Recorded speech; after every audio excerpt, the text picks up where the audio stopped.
संपाति सब वानरों को ये बताकर चला गया कि सीता जी का पता लगाना है तो 100 योजन समुद्र को लांघना ही पड़ेगा। अब सारे वानर अपनी अपनी शक्ति के बारे में सोचने लगे कि उनमें कितनी ताकत है। एक बंदर बोला, मैं 70 योजन तक की छलांग मार सकता हूँ। एक बोला, मैं 80 योजन तक छलांग मार सकता हूँ।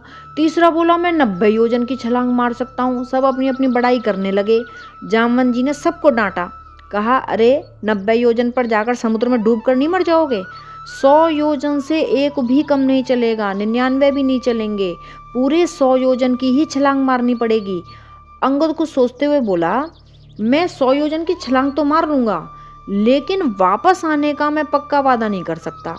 जामवंत जी ने कहा कि केवल जाना थोड़े ही है भाई, सीता जी का पता लगाकर वापस भी तो आना है, भगवान राम को सीता जी की खबर भी तो देनी है। जामवंत जी कहने लगे, अरे अब मैं बूढ़ा हो गया हूँ, अब मुझ में पहले जैसी शक्ति नहीं है। जब मैं जवान था तब मुझ में बहुत शक्ति थी। एक बार भगवान राम ने अपना शरीर बहुत बड़ा कर लिया था, तब मैं थोड़े से ही समय में उनके पूरे शरीर की 7 परिक्रमा करके वापस आ गया था। लेकिन भैया अब मैं कमजोर हो गया हूँ, अब मैं ये काम नहीं कर सकता। जामवंत जी ने देखा कि हनुमान जी चुपचाप बैठे हैं। तब जामवंत जी हनुमान के पास गए और बोले, कहऊ रीछपति सुन हनुमाना। रीछों के स्वामी जामवंत जी ने कहा, सुनो हनुमान, का चुप साध रहऊ बलवाना। हे बलवान, तुम चुपचाप क्यों बैठे हुए हो?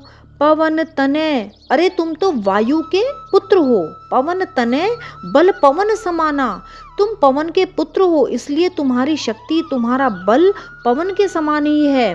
बुद्धि विवेक विज्ञान निधाना, तुम बुद्धि विवेक और विज्ञान के महान विद्वान हो।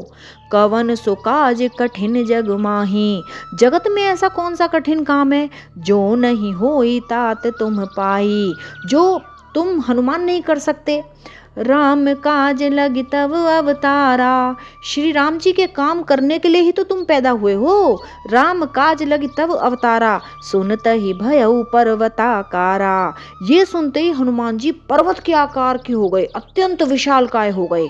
कनक बरन तन तेज बिराजा, उनका सोने जैसा रंग हो गया, उनके पूरे शरीर पर बहुत तेज छा गया, जैसे कोई सामने बहुत बड़ा पहाड़ आकर खड़ा हो गया हो। सिंहनाद करि बारहि बारा, हनुमान जी ने कई बार शेर की तरह दहाड़ मारकर कहा, लील ही नागहु जल ने दिखारा, मैं इस खारे समुद्र को खेल खेल में लांग जाऊंगा। सहित सहाय रावण ही मारी, और मैं रावण को उसके सभी राक्षसों के साथ मार डालूंगा। तब जामवंत जी ने उन्हें समझाते हुए कहा, एत न करहु तात तुम जाई। हे पुत्र, तुम लंका में जाकर केवल इतना काम करो कि सीता ही देख कहु सुधियाई, कि सीता जी को देखकर लौट आओ और वहां की सारी खबर प्रभु राम को दे दो। तब निज भुज बल राजीव नैना, फिर श्री राम जी अपने बाजुओं की ताकत से सारे राक्षसों को मार के सीता जी को वापस ले आएंगे। कौतुक लाग संग कपि सेना, सारे बंदरों को तो वो केवल खेल खेल के लिए ही अपने साथ लेकर जाएंगे, उन्हें हमारी जरूरत नहीं है। रावण के लिए तो भगवान राम अकेले ही काफी हैं। तो बच्चों, जैसे एक शेर के बच्चे को उसकी माँ से दूर किसी बकरी के बच्चों के साथ पालो तो वो भी बकरी की तरह मिमियाने लगता है, वो भूल जाता है कि वो शेर का बच्चा है, वो शेर की तरह दहाड़ सकता है। इसी तरह हम भी उस शक्तिशाली परमात्मा के ही पुत्र हैं, इसलिए हम उनके जैसे ही शक्तिशाली हैं, लेकिन हम अपनी शक्ति भूल जाते हैं। जब हम अपनी पूरी शक्ति को समेटकर समाज के लिए कोई अच्छा काम करते हैं तो हम वापस से इतने शक्तिशाली हो जाते हैं कि हम खुद अपनी शक्ति को देखकर हैरान हो जाते हैं।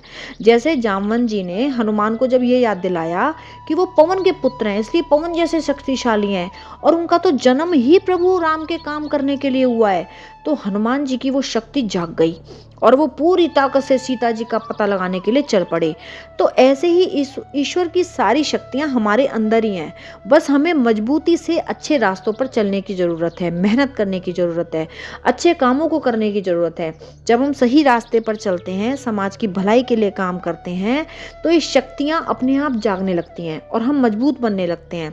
इसलिए अब अगर हमें ईश्वर की तरह शक्तिशाली बनना है ना, तो हमें हमेशा दूसरों के बारे में अच्छा अच्छा सोचना होगा और बिना डरे मजबूती से हमेशा अच्छे काम करने होंगे। जय सिया राम जय जय सिया राम, जय रघुनंदन जय घनश्याम, जानकी वल्लभ सीताराम, जब बोलो तब राम ही राम, राम संवारे सबके काम, राम करेंगे पूर्ण काम। जय सिया राम जय जय सिया राम, जय सिया राम जय जय हनुमान।